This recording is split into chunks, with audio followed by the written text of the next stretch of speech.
Welcome, my friends. Welcome to another episode of Fishing Without Bait, a lifetime without definitive expectations, where we challenge people, where we dare them, we double dog dare them to develop that beginner's mind and take off the blinders in their life and expect the unexpected and explore possibilities. I'd like to give a quotation by Herbert Spencer, which is for all you 12-steppers out there ought to be quite familiar with, and which says, "There's a principle which is a bar against all information, which is proof against all arguments, and which cannot fail to keep a man in everlasting ignorance. That principle is contempt prior to investigation." And quite often on this show, we talk about people having a mind of uncertainty, and a mind of uncertainty turns into a mind of anxiety, worry, and fear. What we attempt to do is ask people to have the honesty, open-mindedness, and willingness enough to develop a mind of awareness and knowledge. And to that end, I'd like to welcome Miss Joyce to our podcast today. Miss Joyce, could you tell us a little bit about yourself? I am an old witch and have been a witch for quite a few years, probably about 50 was when I first got interested in it. Oh, about 50 years? Yeah. Okay. What do people resonate with? What conjures up in their mind when they hear the term witch, Joyce? Usually spells that are going to kill you. Hags, green skin. I'm melting. I'm melting. So most people... Flying monkeys. Flying monkeys. So most people develop their image. They get their thoughts. They get their conceptions from the media. And you just mentioned The Wizard of Oz. Yes. Okay. Which I can tell you had me frightened for a long time when I was a little boy. Or Hansel and Gretel. However, I can only think of one person who was called a witch who was good. Glenda the Good Witch. Glenda the Good Witch of the North. Correct. So I do a little bit of my own research also, and actually a witch was known as a person who had knowledge and a person who was connected to the country, like the word pagan. There's a Latin term meaning country dweller, Right. I believe. So could you talk a little bit about your perception of the term witch? Well, healers. We really are. That's our biggest thing is healers, and we're totally connected with the earth, which is why a lot of, I think, people in our community, the pagan community, have a lot of physical ailments because we are so close to the earth, and we're trying to be closer to the earth, but the earth is so sick right now, and so it makes us sick. But a lot of different witches have different categories that they're really familiar with and really work with. Herbs is a huge thing, and if you find a good person, a person that's really good with the herbs and stuff, you'd be amazed at the cures. I can't really probably say that because it'd get in trouble if somebody would give you an herbal cure, but there are herbs and different essential oils and stuff that can really, really help with a lot of problems. And of course, it's all earth-based.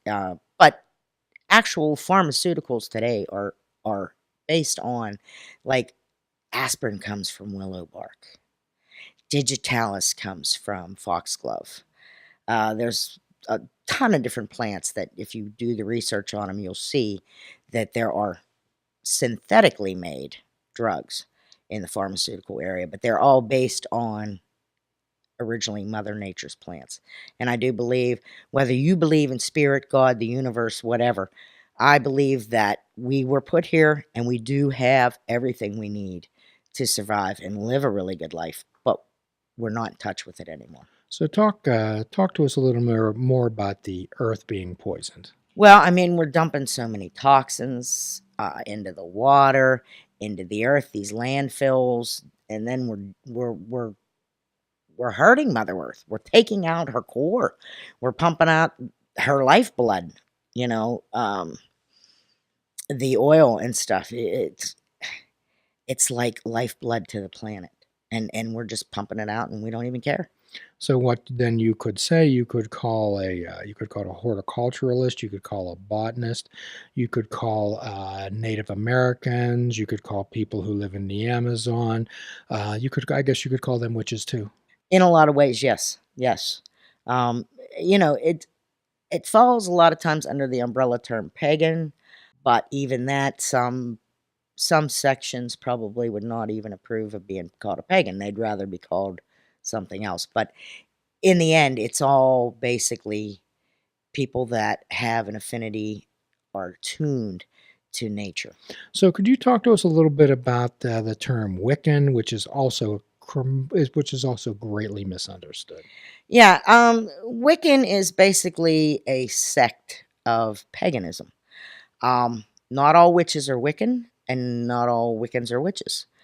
That's a little bit debatable, all Wiccans being witches. But the Wiccan started more with Gardner, Gerald Gardner. And I'm not even sure what year that was. I think it was like in the 1900s, maybe a little bit before that. But Gerald Gardner had started what he felt was based on old witchcraft, like old Celtic lore and that kind of thing. And he turned it into what is now Wicca. But one of the biggest differences between Wicca and a lot of other practitioners is the harm none. Could you repeat that, please? Harm none rule. And there's also what they call the rule of three, which means if you do something harmful to someone, it's going to come back to you threefold. I think pretty much all witches believe that if you throw something bad out there, it's coming back at you. But there are witches that will throw something bad at you, Mm-hmm. and they'll accept the consequence. The Wiccans, on the other hand, are bound, according to their oaths, to not harm none.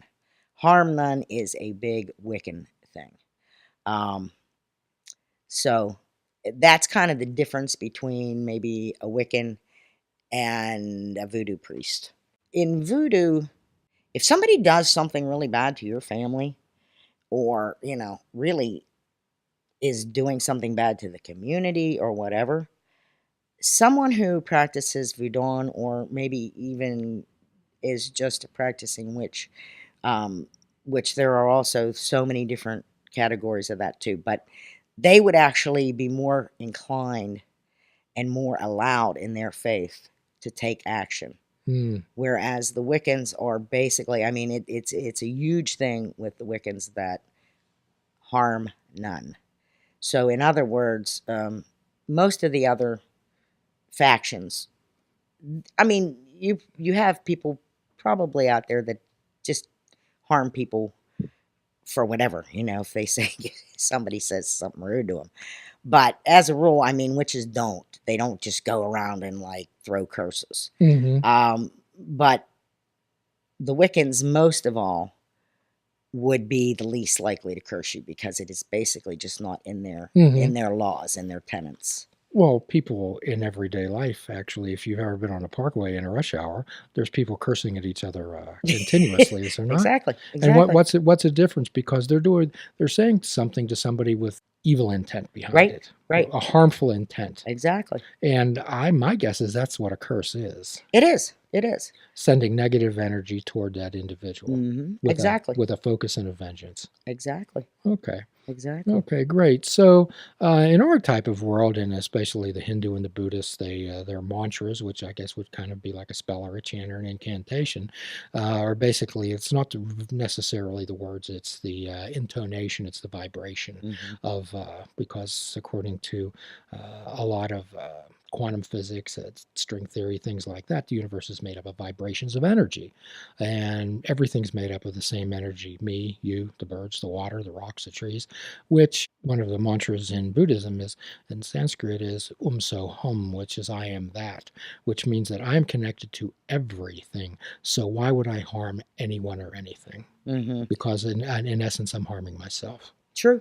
Very true. But when you deal with the human nature, it's kind of hard because, and I think as we get more people in the world and more situations where people are unhappy or they're in poverty, just horrible stuff happening.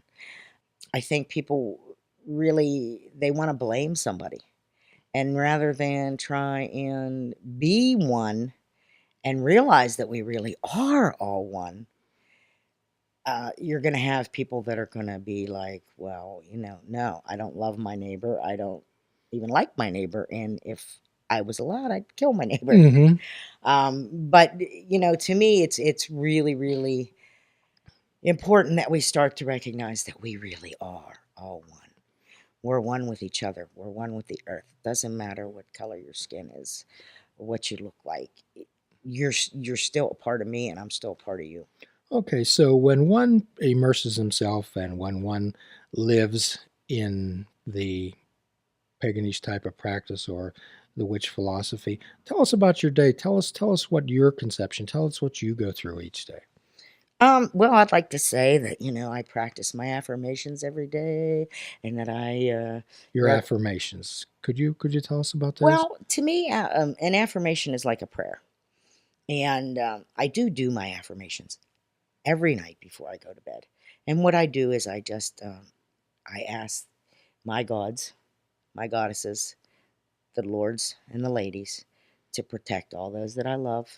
Um, and just take care of me, make sure my needs are met, allow me to be prosperous enough to help those who have needs that need to be met that can't for whatever reason.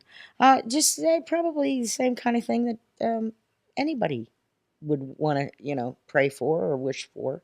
But I call them affirmations usually rather than prayer. Well, prayer is merely, as far as in our conception, is merely talking to a friend. Mm-hmm.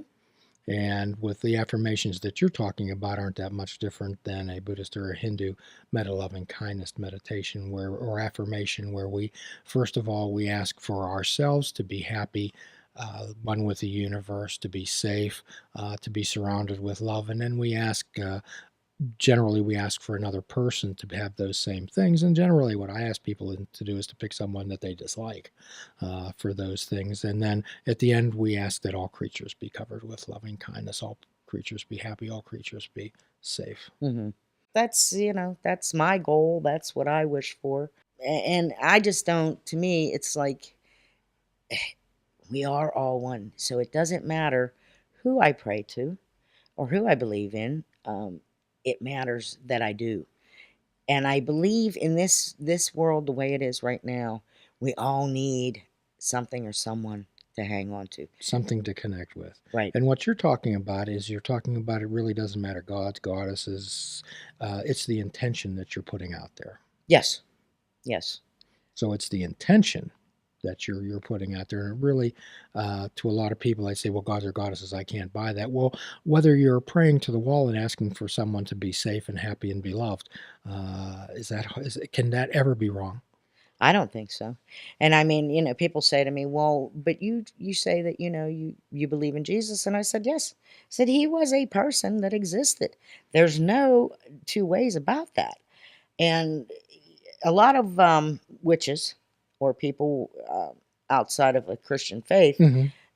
don't believe that he was even real. And that to me is pretty kind of odd because it's like there's historical documentation. Mm-hmm. I also think a lot of people are prophets today. And many of those people are in the pagan faith. They're in the metaphysical area. Mm-hmm.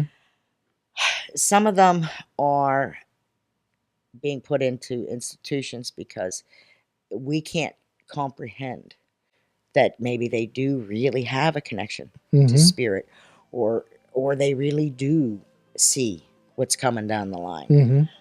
Some of them, on the other hand, may have true mental health issues. Yes. And it's like, how do you tell? How do you distinguish? But I have to believe that there are people like that here because there's been people like that forever. Prophets, saints, whatever. And the more that you are connected, the more you live that type of a life which you espouse, which you proclaim, the closer you are to that type of intention and that type of philosophy.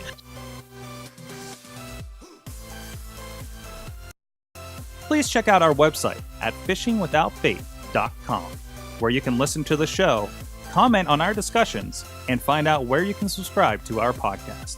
If you're interested in flying the colors of Fishing Without Bait, click the shop icon on our website. We have clothing, mugs, cell phone cases, and so much more. Show the world that you fish without bait. This show is a member of the Sorgatron Media Podcast Network. Find out more at sorgatronmedia.com.